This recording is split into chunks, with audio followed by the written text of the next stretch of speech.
Coucou. J'espère que vous allez bien et que vous êtes tout aussi enthousiaste que moi à l'idée de m'écouter parler pendant 20 minutes sur La Compagnie des Loups, un recueil de nouvelles écrit par Angela Carter et qui est un de mes coups de cœur de l'année 2021. Quand je dis 2021, c'est pas à la date à laquelle le recueil a été publié, c'est l'année à laquelle je l'ai découvert, parce que je suis lente. Voilà.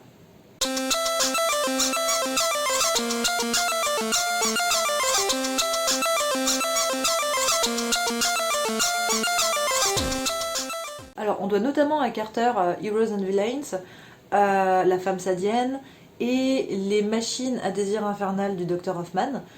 Je vous l'accorde, c'est un titre à rallonge, j'ai un peu accouché dehors, mais voilà. Et bon, vous serez heureux de savoir que je n'ai lu aucun des 3 ouvrages cités. Et non, c'est mon premier Angela Carter, concrètement. Et je suis bien contente du coup de l'avoir trouvé parce que ça faisait super longtemps que je cherchais à lire ça. Alors ça c'est quoi? Bon, c'est un recueil de nouvelles certes, et chaque nouvelle en fait est une réécriture d'un conte traditionnel, genre Le Chat botté, La Belle au bois dormant, Le Chaperon rouge, d'où la compagnie des loups en fait, les loups, voilà. Et c'était absolument incroyable. Pratiquement tout m'a plu. Ah, le style, le rythme, les idées, tout. Mais on va entrer un petit peu plus dans le détail, vous voulez bien? J'avais déjà entendu parler de ce bouquin via Booktube notamment, pas énormément, je vous l'accorde, mais sur quelques chaînes que j'avais regardées, je l'avais déjà vu passer. Et il passait justement lorsqu'on était sur des intentions de lecture pour l'automne, voire pour Halloween en fait, et ce qui était mis en avant c'était le côté horrifique et très gênant la plupart du temps des nouvelles qu'il y a là-dedans quoi. Et en fait, j'ai pas vraiment compris. À la lecture, du coup, je ne comprends toujours pas pourquoi c'est ça qui est mis en avant. Parce que oui, certes, ok, des fois c'est grave gênant. Oui, parfois c'est super violent. Mais en fait, c'est pas l'intérêt du bouquin, il est pas là-dedans. C'est pas parce que c'est violent qu'il est intéressant à lire. Je veux dire, ça va au-delà de ça. En fait, ce qui est intéressant dans cette violence, c'est ce qui en est fait. C'est tout le jeu autour du tabou, des désirs interdits, des violences commises contre les femmes, puisque c'est aussi un petit peu le propos, et je vais vous en dire plus dès maintenant. Et je vais poser le bouquin. Du coup, chaque nouvelle de ce recueil, à part une qui est celle du Chat botté, qui est un peu spéciale, traite de l'émancipation de la femme. Mais pas de n'importe quelle femme. Là, on parle de la femme du conte traditionnel, qui est en fait la proie ultime, la victime absolue. C'est-à-dire la très jeune fille, qui est encore vierge, qui a vraiment un petit côté naïf et qui a un grand cœur. Et c'est aussi pour toutes ces caractéristiques qu'elle est choisie comme proie, comme caprice, en fait, d'hommes monstrueux. Alors là, le terme monstrueux, je l'utilise vraiment au sens de monstrueux, genre des monstres, du genre le roi des aulnes, le loup, hein, pour le loup-garou, Barbe Bleue, voilà, ce genre de monstres. Hein. Donc des créatures fantastiques, mais qui sont quand même marquées du sceau de la masculinité. Et c'est là où ça devient intéressant. Parce qu'en fait, ces filles, à peine pubères, à peine formées physiquement, en fait, vont, par l'accès à une certaine sensualité, bon bien évidemment c'est là dans ces nouvelles des sensualités qui sont contraintes, aka le viol, ou bien du coup les attouchements, les agressions sexuelles, physiques, etc., en fait vont développer une sorte de sensualité. Je reviendrai un petit peu plus après là-dessus. Mais en fait, cette sensualité va s'accompagner de la découverte de la violence. Pas d'une violence du coup qui est imposée, mais d'une violence qui provient d'elles et dont elles vont être en fait les instigatrices. Ce qui fait que nous avons ces jeunes filles qui sont les proies parfaites, qui, d'un coup d'un seul, en étant presque dotées de désirs, d'une sensualité qu'on pourrait caractériser de masculine par bien des égards, vont aussi accéder à la violence et de passer du coup de proie à meurtrière, bourreau, carrément monstre en fait.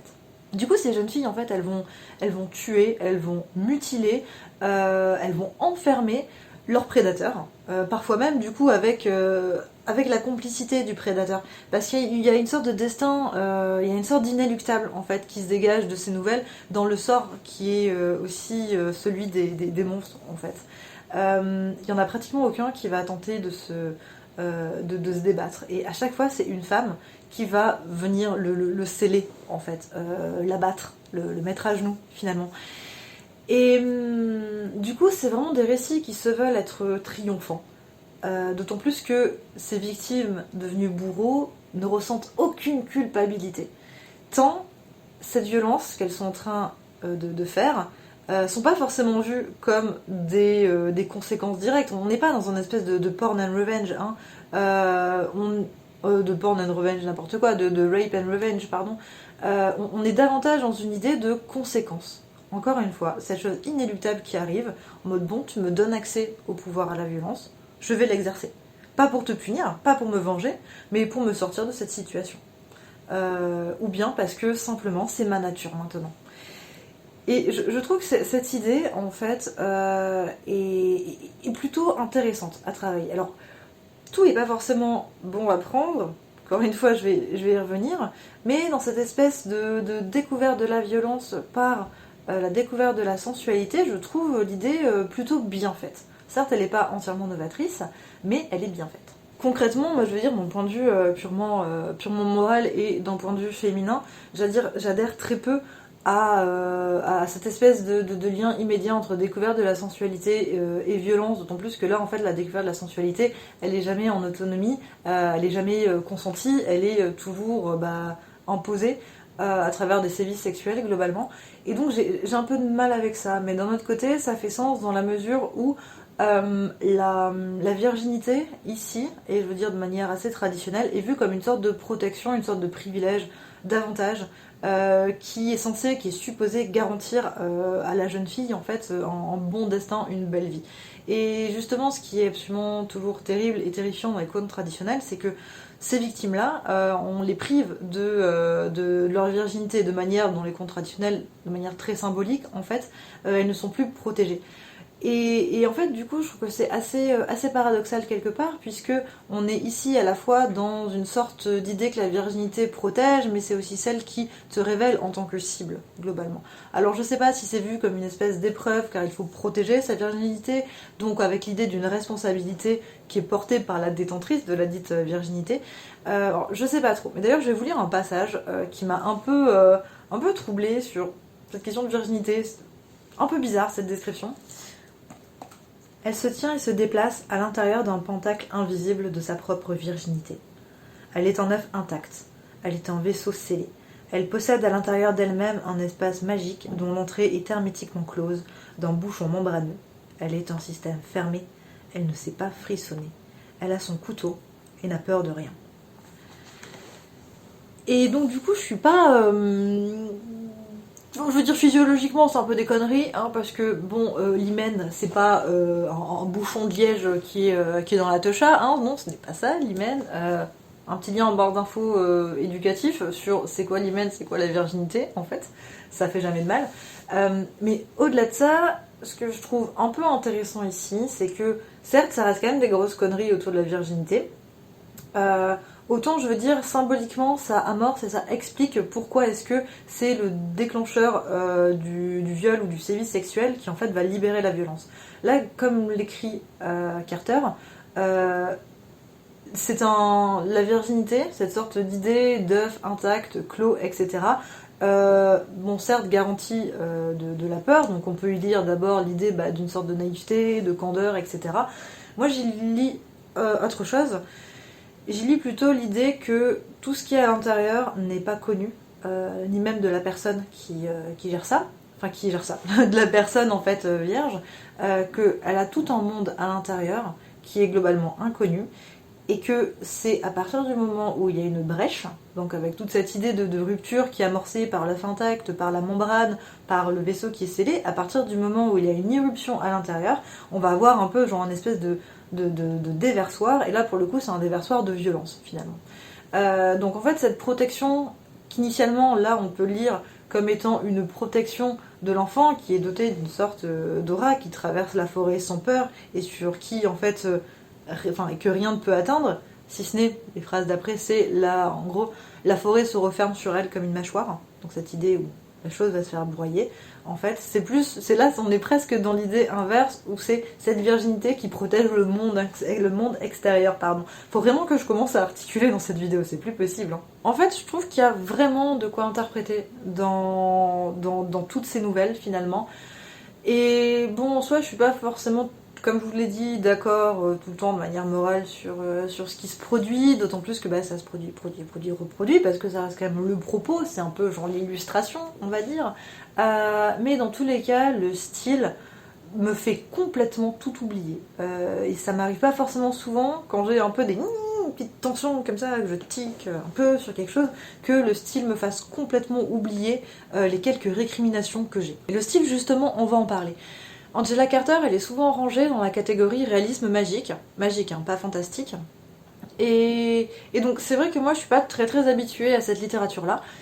Et donc quand j'avais un petit peu regardé ce qu'était le réalisme magique, je m'attendais en fait à lire des choses beaucoup plus oniriques, beaucoup plus nébuleuses, floues, etc.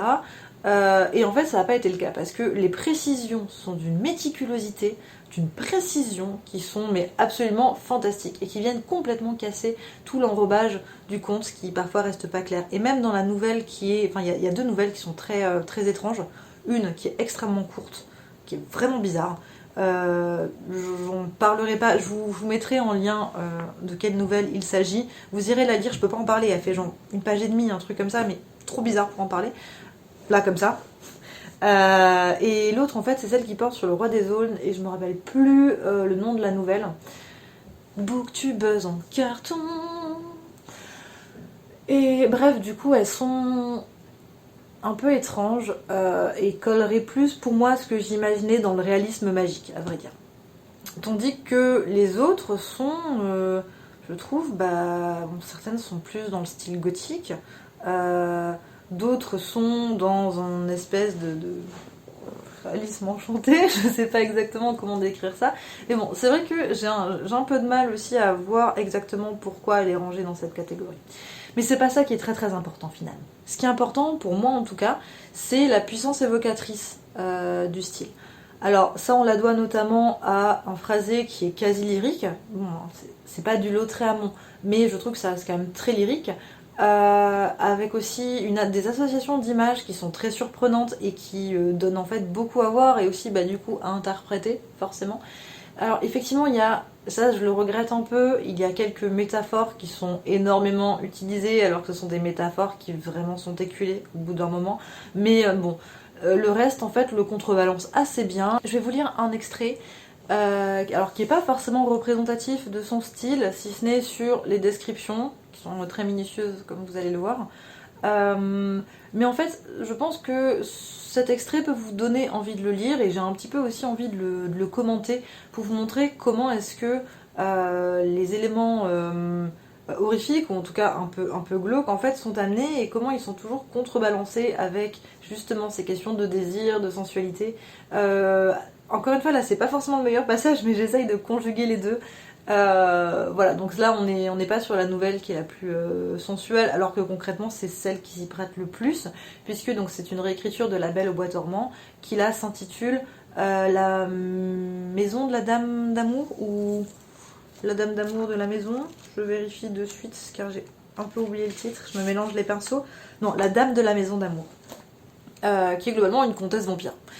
Donc je vais vous lire ça et je vais très rapidement en parler derrière. Tous les jours, elle repose dans son cercueil, dans son négligé de dentelle taché de sang. Quand le soleil tombe derrière la montagne, elle bâille, s'étire et endosse l'unique robe qu'elle possède, la robe de mariage de sa mère, pour aller s'asseoir et lire ses cartes jusqu'à ce qu'elle ait faim.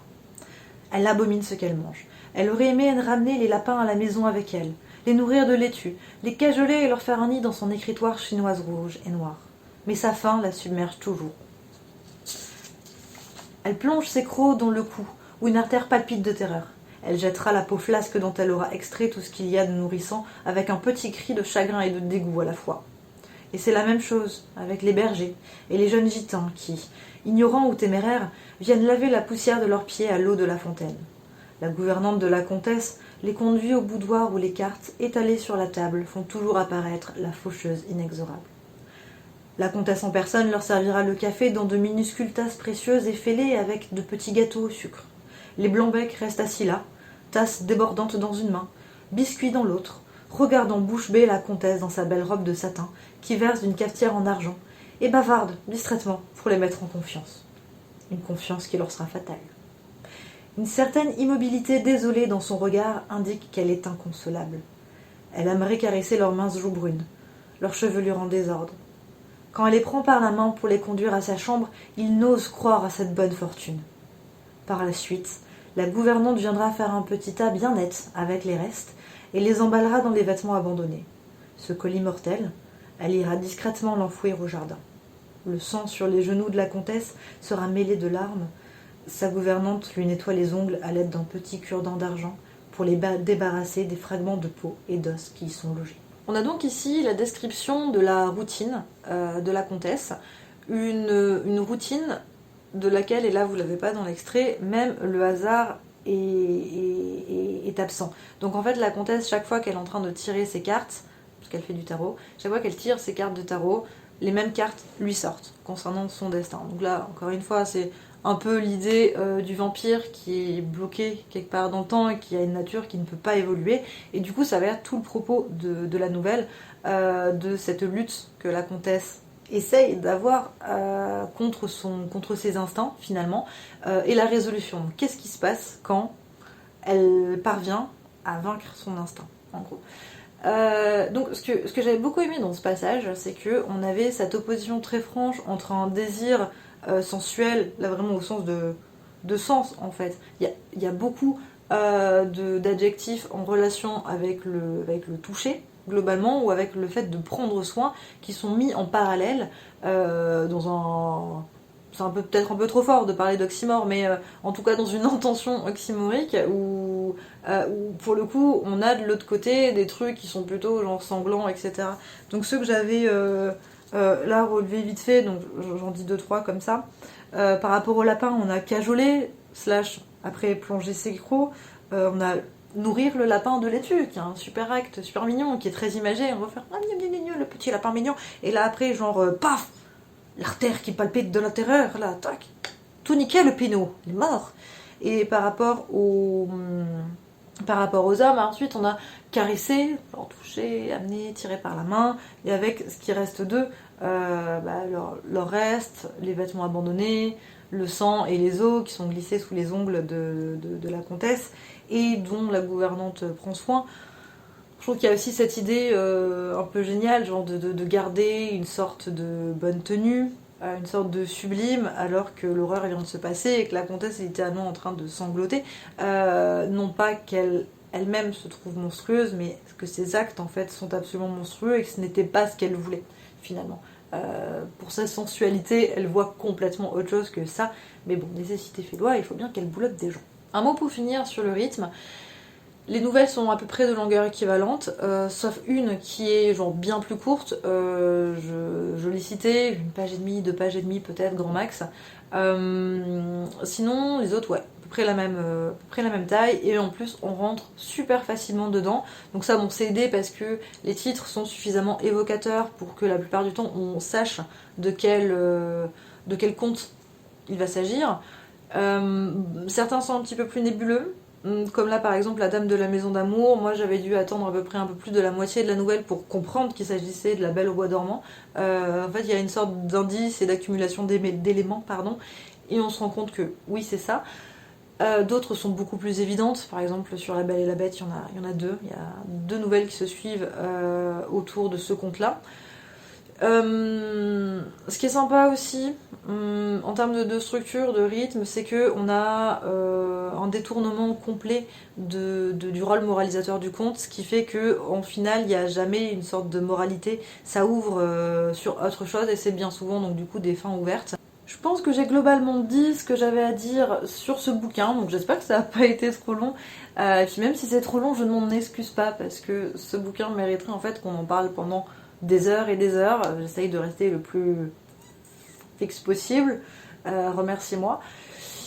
Non, remercie-moi. Là, maintenant, en commentaire, je fais oh là là, merci beaucoup, Noémie. Tu es beaucoup trop sympa. Et je me dis, ah oui, je sais, je vous mettrai des petits cœurs et on sera tous amis. Si vous avez d'autres avis sur la compagnie des loups, si vous avez des textes qui en parlent aussi, je suis curieuse parce que j'ai rien lu, j'ai pas lu de choses universitaires dessus, donc ça me dit bien aussi de lire ça. Des vidéos aussi, ça marche aussi, donc bref, cultivez-moi, donnez-moi des choses à manger. Et voilà, et du coup je vous dis à très bientôt. Je fais du vent.